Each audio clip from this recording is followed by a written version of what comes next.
Well, good morning, YouTube. It's Petey Two Finger, and I'm here today to talk to you about soldering.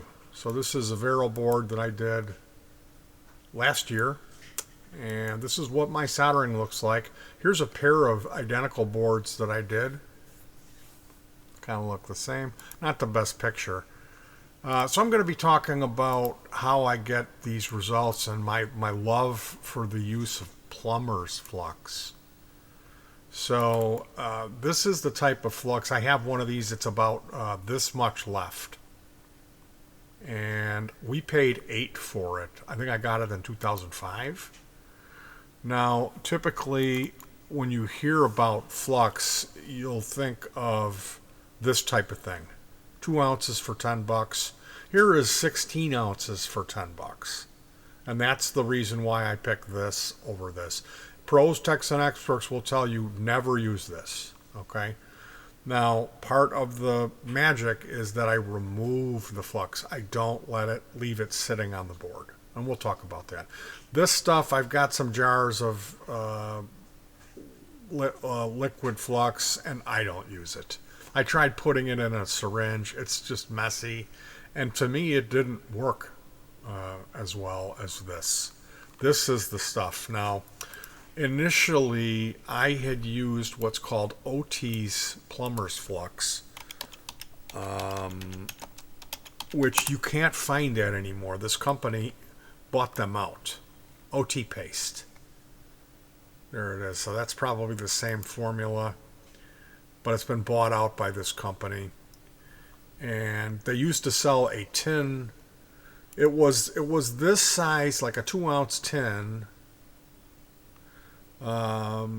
made out of tin, and it was 99 cents for this. And they had them on the end cap at the hardware store. So times have really changed, and I do things on a budget. So we're going to talk about how I do it.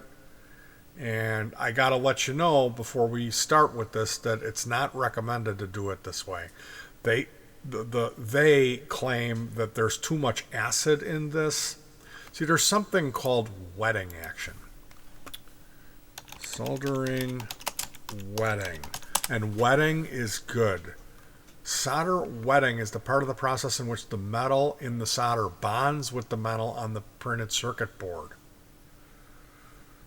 The solder becomes molten and can adhere properly to the component for an optimal solder joint.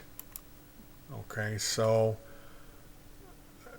non-wetting, like look at this, cold joint, insufficient, okay, too much solder, okay, too much. So this is what you're looking for.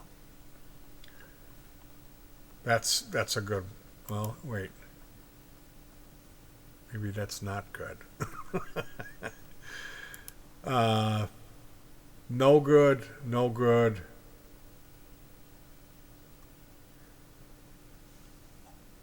Good and good. This is where it's actually stuck to it. And I find that to get this type of result, I need to use that flux. And typically, even trying to solder like tin wire, that the solder will not want to stick. It tends to roll off of the wire and land in your lap if you're wearing shorts. So with a liberal application, a little bit of this stuff, I find myself good to go. So the first step is transferring an amount of this into a container. Now, you could go to a resale store and find all kinds of little glass things. Something heavy like this I recommend. It's a heavy little shot glass. And to transfer the flux, use a popsicle stick. I tried using a plastic spoon and it cracked. So, yeah, whatever you use. You could use a butter knife would be ideal. Now, one of the tools that I use here is an embossing tool. And we find these at the resale store for just a couple of dollars. I had one and I dropped it and it started making a bearing noise. So we've had 3 of these now. They're kind of popular at resale. I think people get them for gifts and they don't use it. The other way to go is with one of these powerful curling irons, and you get that, especially a half off at our Salvation Army. If it's been there a while, it'll go to half off, and you can get a $4 curling iron like this for $2. And then what you do is you disassemble it and you remove this part of the wand here. And what it is it's a mini hair dryer. It's like a lightsaber, but it shoots out hot air. And this is really good for working with our heat shrink tubing. So, heat shrink tubing. And I have another tip that we're going to talk about. There's some heat shrink tubing. This is, instead of using electrical tape, you buy this stuff. And, oh, look at that. That's a heat shrink melter. It's for me, the difference between an amateur, a messy project and something that looks a bit more professional is the use of this heat shrink tubing. And I do not like using flame torch on it. In my experience, the flame torch is a little bit much. Something like this, the heat gun is really the way you're supposed to go.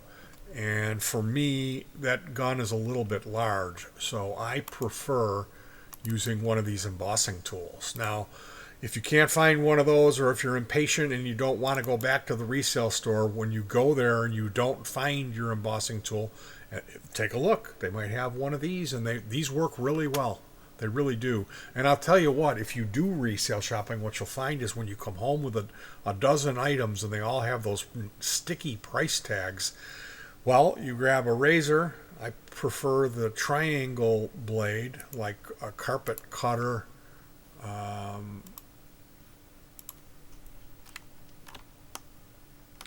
Carpet cutter razor blade. Like this, the thick ones. And what I'll do is take a piece of masking tape and roll it across here and then around the back, and that gives me a little handle. I'll wrap it in masking tape, and then you'll go ahead and use this lightsaber to apply heat to the price tag, and then run your razor blade across it. And the last process is this Ronson bottle. We have these full of rubbing alcohol, and you'll need a little funnel for that. I don't have a picture of a little funnel, but the Ronson is naphtha, and you can buy this and use it as solvent, as a replacement for the alcohol until it runs out. It's a little bit more expensive, and this is great solvent. It does the same thing as the alcohol. It smells a little funny. I really like the smell of it. Now, as far as our heat shrink, if I don't have this tool handy, of course, you can just use a lighter, which I always have a lighter because I use it to strip wire. Now, as I've been taught, we always use the hot part of the flame, so I'll have a wire up here with the heat shrink, and I'll run the wire around in here, and then what'll happen is the heat shrink tubing will start to scar and blister. It's too hot. So what I found works well for me is to light the lighter and then roll the heat shrink through here, through the cooler blue part of the flame, and that will quickly do what it needs to do. It'll shrink it up, but it doesn't scar it. So there's a little quick tip from Petey. These are brass bristle brush. Yeah, I want to open the file, okay? This is a brass bristle brush. You can get a brass one along with a metal one and 2 plastic bristle brushes at the dollar store for 99 cents. So for me, I will get this here. I will transfer it into here's what I actually use. This is ideal, this thing. I found this. It's a hole in the top of it. It's heavy, and you can see these are, is that marks where I've used the Flux? I'm not sure. This is one of my Flux sticks, and that is it's a WD-40 straw. and I will heat it up with the heat gun or embossing tool, and then take like a needle, like I'll use my side cutters and cut the head off the needle and jam it in there, and then I use that as a flux stick. This one is a metal ball with a rod, and it's kind of stubby, it's kind of short. I put a piece of shrink on there to make it extra fancy. But I also clean all this stuff up, and I clean my flux jar with the embossing tool. Or I would actually recommend you use a hair dryer for that. My jar cracked from heat. I got right up on it and I was cranking it, and then eventually it just cracked. But what'll happen is this will turn into a liquid, because after running this tool through here and extracting flux from it, it gets so torn up that it's hard to get a decent amount of flux on the flux stick. So wetting it, like turning it to a liquid, puddling it out and letting it form a nice smooth, like when you bought a brand new tub of butter, that's the process that I like to do. Let's see, what else do we have here? Yeah, obviously 16 ounces for $10 or 2 ounces for $9. That's why I use it, but we do have to remove it. So these are soldering tools. This one I use a little bit, but really I have those much bigger full-size wire bristle brush. This tool here, that comes into use. This comes into use. And that's specific. I don't really use any of this other stuff. You could even make one of these. Just grab a little screwdriver and grind it at an angle. And what I do with that is, when I'm done with the soldering, I will run that tool through each one of these the gaps, and make sure that it isn't bridged here, or there isn't a little ball of solder wedged in there. Can't tell you how many times I found a little ball of solder in there and knocked it out. So for me, I use flux, like it'll be a through-hole part coming through here, and I'll take that flux stick and I'll wipe a little booger of flux on this lead, and then I'll hold my iron up here and it'll melt it. It'll run down and it'll puddle right around here. So then I place my iron in here at an angle, let it warm up, and then come in with the solder. I touch the solder onto the iron, which I know you're not supposed to do to start it. And then I kind of move it around here and then pull it up and then snip this off. And then later, after I've done this whole process, there's flux all over the board. So I hose it down with my Ronson container full of rubbing alcohol, hold it at an angle above a paper towel or a garbage can, and brush downwards towards the paper towel or the garbage can with an old toothbrush. And then I do that again, and then I'll run the wire brush over, and that gives it this kind of polished look where it looks really good. And then you're really able to see, which is great if it's not working, because you can test these. Sometimes these will bridge out. You can see this one's kind of thin here. Like putting a continuity meter here and here, you shouldn't get beep beep. So that's helpful. And then making sure that everything's stuck. Like for me, the classic mistake is when I got an IC chip, one of the IC chip legs will not have as much solder on it. It didn't wet, So let me go back and see, did I miss anything? The WD-40 straw with the making your own flux stick is rite of passage. You'll love these flux sticks, and you'll love this method, applying a small bit of flux. Your life gets so much easier. I know there's a lot of hassle to go through all this stuff, but that's how I do it, and I get these results. My boards look really good. I think they do. There's two of them. You can see they look pretty much identical. Another thing that I like to do is, even like in here, you see there's no lead.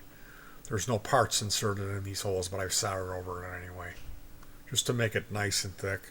Make sure that there isn't any impedance. I'm sure it's all in my head, but I like to do that. I know it's a waste of solder, but that's how I do it. And that's what my Vero looks like, and that's how I get these results. Mind you, the amount of running, like, I really make sure it's clean. I clean it usually like 3 times, and then what I'll do, it'll have wires on it, so I'll grab it by the wires and I'll knock it. I'll wrap it onto something, a paper towel, so all the liquid that's stuck in the holes and under the parts. Like, basically, I mark everything on the opposite side of this Vero. I've drawn where every part goes with a Sharpie before I put the parts in. So when I flip this over, I'm squirting alcohol on the top of it and brushing it out and using Q-tips to remove the ink. So, yeah, it gets soaked down a number of times with alcohol, and then I will wrap it to knock, or I'll take my glasses off, close my eyes, and blow on it really close up as hard as I can blow, and it'll free a bunch of liquid in there.